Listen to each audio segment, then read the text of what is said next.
Welcome to one of the most cruel video games ever made. Cruel in all sense of the word. An overly dark and beautiful masterpiece that created an insane obsession within me, to the point I couldn't stop playing it until I beat it. This is officially the hardest action RPG I've ever finished in my entire life.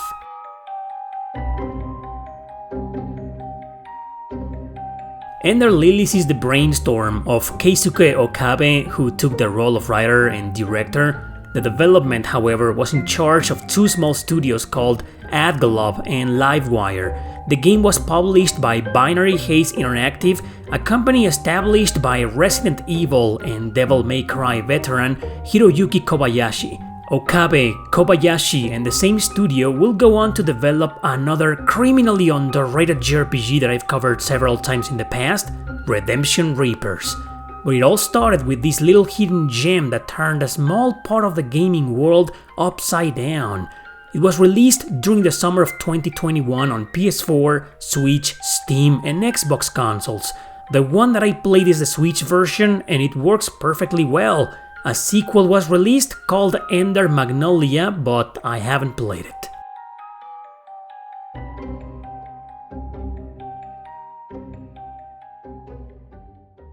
Now, this is a cross-genre video game. It's an action RPG, a Metroidvania, a Souls-like, and a side-scroller platformer. And it is precisely because of its Souls-like influence that the game became both famous and infamous, all thanks to its unforgiving brutality. But we'll get to that later. The story revolves around a very dark fantasy, horror setting in a post-apocalyptic world. There was a war going on within a kingdom abruptly interrupted by a mortal rain that devastated the world. Nearly every single living creature was turned into a vicious undead monster, all thanks to the rain's blight. Only one human was capable of leading the fight against the blighted, the White Priestess, but before tragically succumbing to the blight, little priestess girls were created to nurture her power.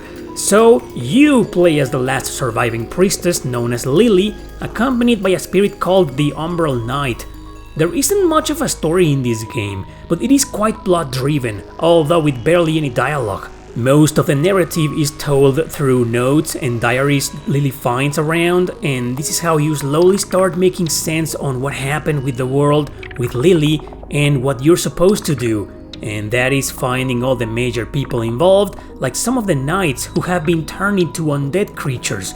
Your goal is to purify them and recruit them into your party to help you on your quest, which is finding the whereabouts of the White Priestess, or ending the blight, or simply escaping. As a result, the game has 3 different endings, but the route is all the same. This plot is vibrantly energized by its incredible soundtrack. It was composed by a Japanese band called Millie, mostly highlighting piano compositions and melancholic notes. It really helps you make a very deep connection with Lily, with her struggle and the merciless world she's trying to survive. The graphics also blend in the same way. They're extremely detailed, with perfectly crafted animations and backgrounds that the term appealing just falls short.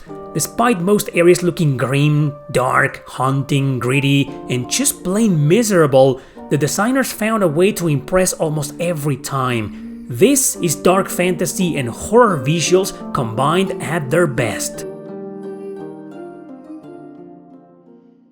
The gameplay makes a strong emphasis in this world with its Metroidvania style. As with many games of this subgenre, you'll go around unlocking new areas as you explore. This part is done by platforming, always finding new secrets, items, hidden rooms, etc. So of course the gameplay isn't linear, and neither are some of the bosses. But it's not like you can randomly choose where to go and which boss to fight first, of course. But every now and then, you can decide to do one full area before another one, like in most Metroidvanias.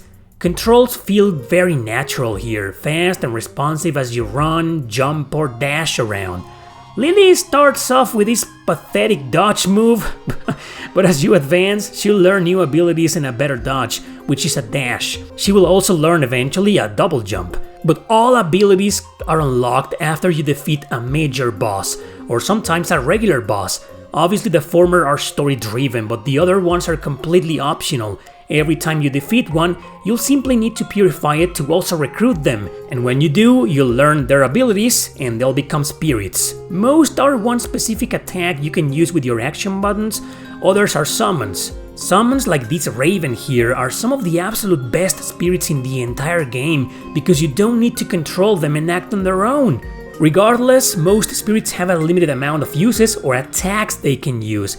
Others are infinite, like the Umbral Knight here, which is your first spirit and your basic hack and slash. Only 6 spirits can be equipped at a time though, and you can switch between 2 rows of 3 with the trigger button. Now, both you and your spirits can level up, but in a very different way. For Lily, you need to defeat enemies, simple as that, but only one, just one stat goes up whenever you level up, your attack power. Ironic, considering she doesn't directly attack, but rather just closes her eyes whenever you use any of the spirits. But somehow it makes sense and you do more damage after you level up. To increase Lily's HP, however, you need to find items called amulets that usually increase just 5 points. Your spirits, however, level up differently by breaking certain objects, but mainly by finding corpses lying around, or sometimes in hidden rooms. You can get 2 types of blight energy, furious and stagnant. The former is for the major spirits who were the major bosses you defeat story-wise, stagnant is for the optional spirits. So you use these points to enhance them and they can each go up to a maximum of 6 levels. Lastly, the Umbral Knight is special. He needs his own items to be enhanced. Ancient Souls. Only 5 are found in the entire game, but you know what? Most aren't hard to find. There's an equipment system in this game, yeah, equipment, but it only exists through accessories called Relics.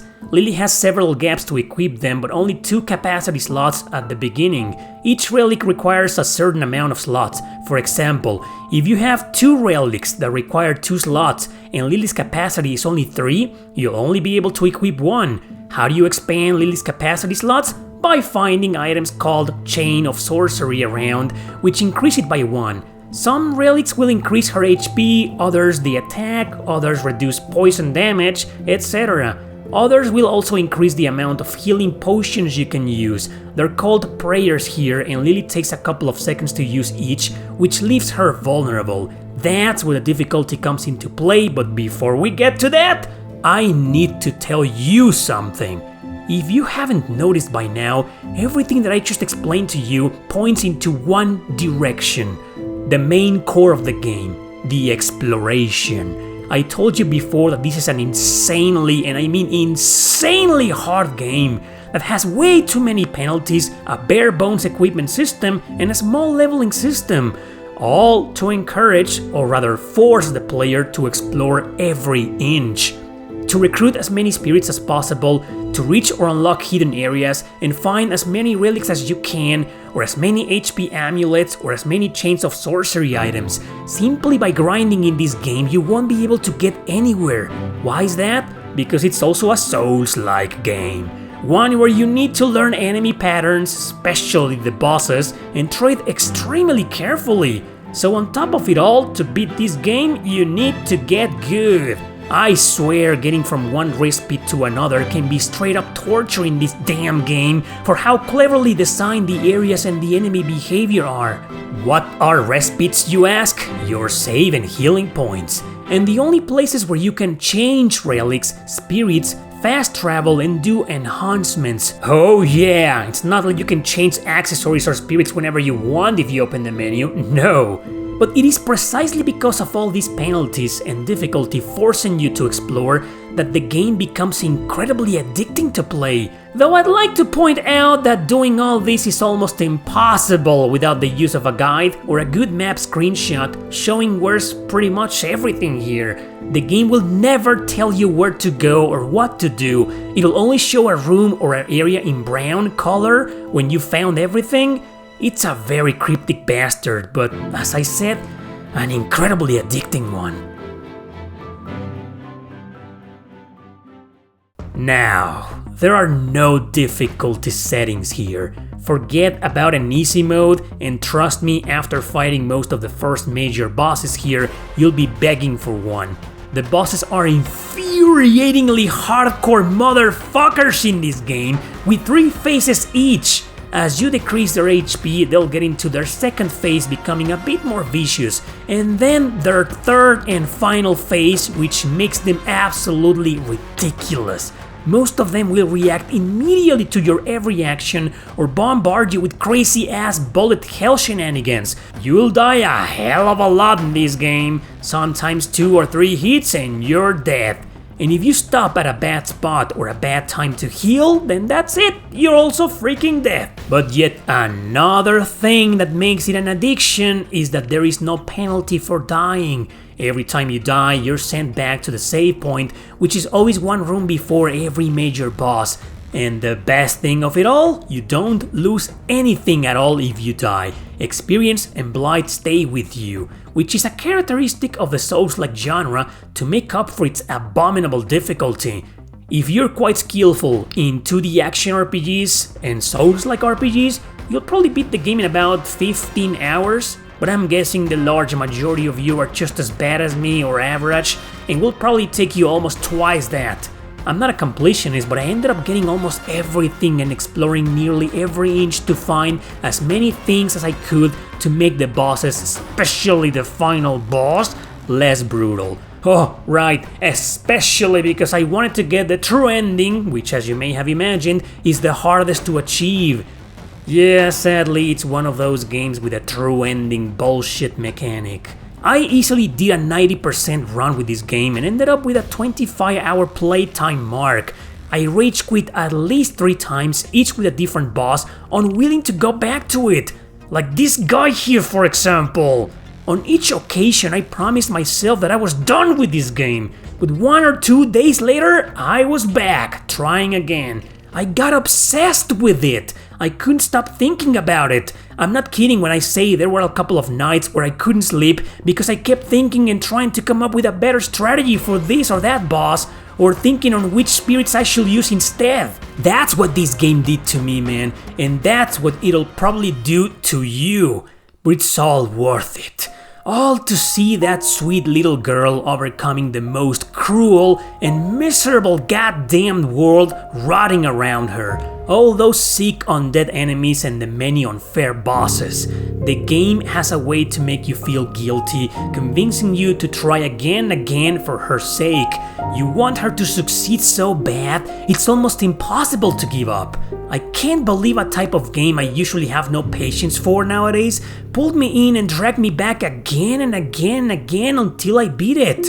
And when I did, you bet your ass it was one of the most satisfying moments in my gaming life. I don't need to say this, but this game is highly recommended.